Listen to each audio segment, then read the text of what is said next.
Hey everyone, so welcome to Onalytica's interview series with influential experts. I've got Theodora Lau, or Theo, as a lot of people know you online. Thank you so much for coming all the way from DC to visit us. Now, only joking, she's been here speaking at some very important conferences. Just kicking off, it would be great to introduce yourself and Unconventional Ventures. If you can do that in 30 seconds or a minute, that would be great for the audience. Okay, sure. Thanks for having me. And of course, I came here just to see you guys.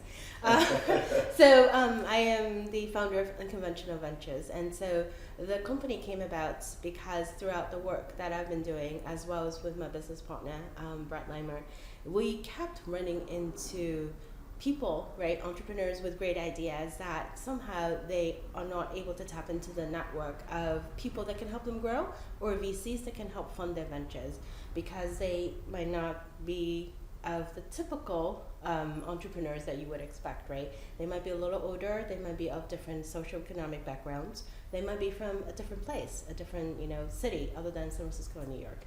And we just keep running into all these people, and the only reason why they are not able to flourish as much as they could is plainly because of the network. And so we figured, okay, we have really good knowledge in the industry from a financial services perspective. We had great network. There's a lot of good that we can do, right? Take the great ideas and help them and help grow them. Fantastic. And what I think is really interesting is that you're obviously well known for fintech and blockchain, tech and innovation, but also it's the longevity and the focus on the consumer, so financial well-being, which I think you're really passionate about. Exactly. That's why it's called unconventional, because we're focusing on topics that people don't typically think about, and we're focusing on people that have these great ideas on demographics that people, again, not typically think about, right? So you touch on longevity. All of us are getting older. None of us are getting younger. And the interesting thing about it is the way that we're getting older is different. We don't seem to think that, right? Aging typically is think of as a very negative connotation, but in essence, one of the key stats that we always stress about is we have added an extra 30 years of healthy living since the early 1900s. So the question is why we're still treating aging the same way as we did. All the anti-aging, all the bias, I don't think is doing any good, right? But in fact, what we could do is we could leverage the life experience, which you cannot learn from books, to create a more diverse society, more integrated, with great ideas, with multiple generations working together. Why not? So you're supporting people with more experience to drive the innovation as well as the financial well-being for absolutely. older people as well as the young people coming through. And how did you become influential on channels like LinkedIn and Twitter? How did that? It clearly didn't happen overnight. You didn't post one post and then suddenly went viral. I imagine. How did you work up to become known as an influential expert?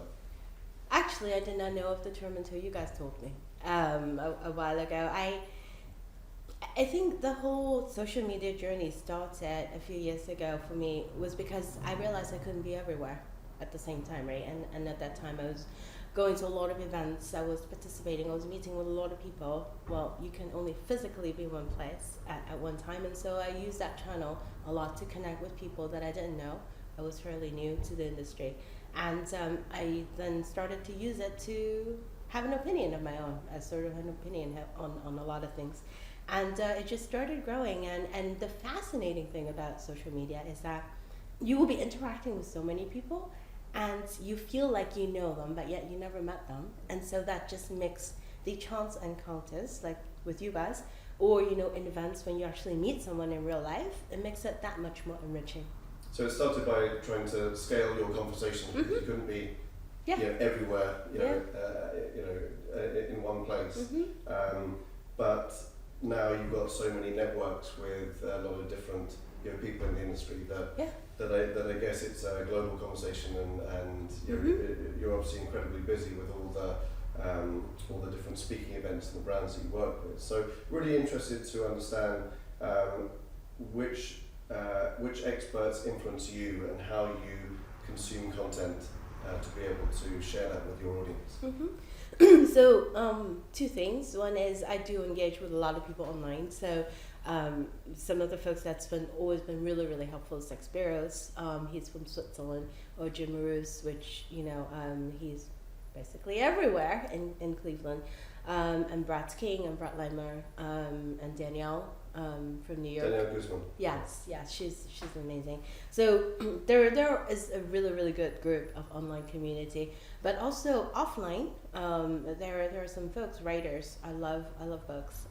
So a lot of amazing writers or journalists. I read 3 papers a day. So there are a lot of good writers out there, and the way they express their opinion, or just to keep up on the topic. Fantastic. And moving on to the brands that you've worked with, can you give us a few names of brands that you've worked with over the past few years? Yeah, a few. So ARP, obviously, as a nonprofit organization, focus on the well-being of older adults. That was one.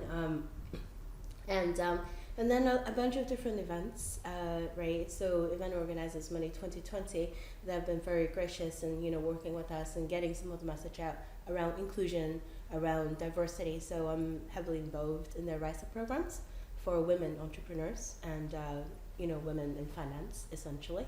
And also Oracle and Adobe did an amazing AI. I don't even remember how we call it, but it was a whole day event, and we had people, from various backgrounds talk about AI, talk about what's the importance of AI, applications of it, and what we need to think about when we're using it in enterprises. And we did an amazing, really, really fun video chat for like a whole hour. So that was memorable. Fantastic. And so when you work with these brands, I know this is putting you on the spot, but what value do you think they get from partnering with you? Well, that's an interesting question. I think I've gotten a few different answers, actually. I asked the same question as well.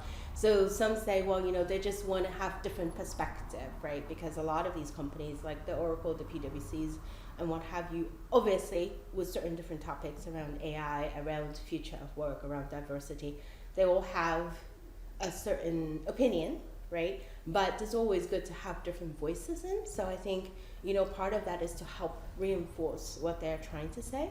So it's your independent opinion. Exactly. Because you don't work for a publication, you don't work for an analyst house, you can express the views quite freely. Yeah, because I'm not affiliated with anyone, right? So same with MRSA. MRSA does a lot of collaborative work with our community of people, and then I noticed, that's what it is about, right? Is to facilitate conversation and to help elevate their brand in what they stand for, but also to get other people's voices in. Mm-hmm. So as well as the opinion, obviously a lot of brand marketers are focused on awareness and engagement of their particular report or research or demand generation if it's gated content, for example. Do a lot of brands share with you their goals and make sure that that's a key focus of the campaign that they're running when partnering with you, or does it not come up in conversation too much? No, typically it doesn't. Typically, our conversations or engagements is obviously aligned with some of the campaigns, either like you mentioned, rolling out reports. So Capgemini has done a few of that with us. But other than that, now it's more like, hey, we value your opinion. We like to, get your expertise in just to reinforce what we're providing. Mm-hmm. Fantastic. And what do you think the value that you get out of that? Conversely, obviously being associated with these brands like, Oracle, Capgemini, for example. Well, one is, I think we cannot stop learning, right? So we need to continuously learn and understand what the trends are, what people are focused on. So that's one big value add, is to actually get insights into what different companies are doing, what they're working on. And I think in multiple ways. One is it's more like a personal validation. Okay, I'm sort of on the right track. I'm thinking, are the right things, or what is important for our society, right?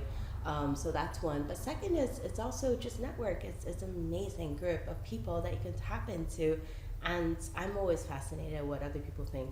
So because they're obviously big corporations that are driving technology forward, is it fair to say that it keeps you relevant to the industry and seeing what the latest and greatest that's coming out, as well as the network and relationships that you value.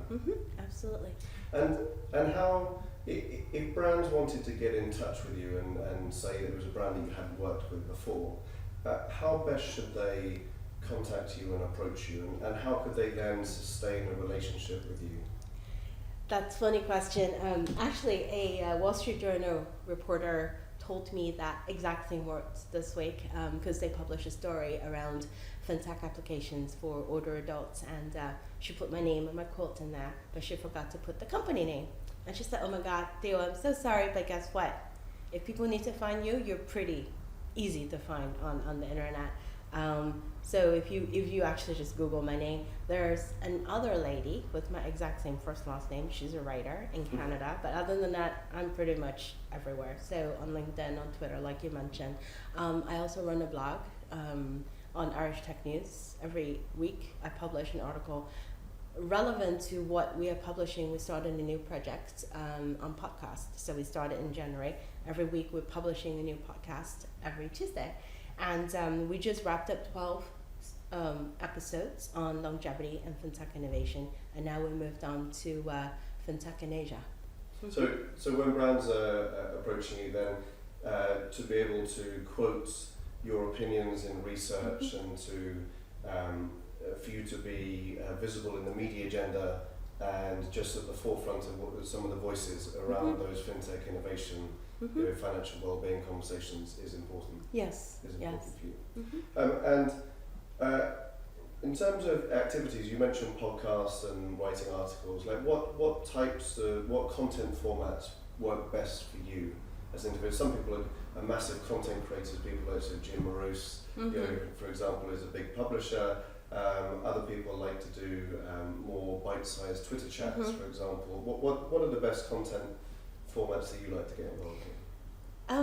We've done multiple. I love writing, so writing is something that I've done quite a bit with different brands, and it's also on my own. And we also do podcasts. I love podcasts because it's an interesting media if you think about it, right? All of us commute, and so it's something that's easy to consume, but not too long. We've also recently started a different media type, creating the content that we have on the podcast into an infographic of sort, kind of like a sketch note.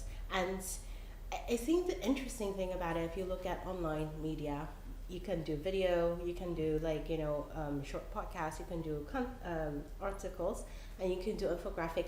Different people consume the content differently, and so one of the things that I started to try is create a topic and then use different way to lay out the ideas, and I actually have found that quite effective. Great, so it's a whole variety of, it's a package. Of content. Yes. And I guess it depends upon your time, because there's some weeks where you're traveling all around the world, other weeks where you're quite free. Yep. So is it also a question of catching you at the right time or knowing your schedule?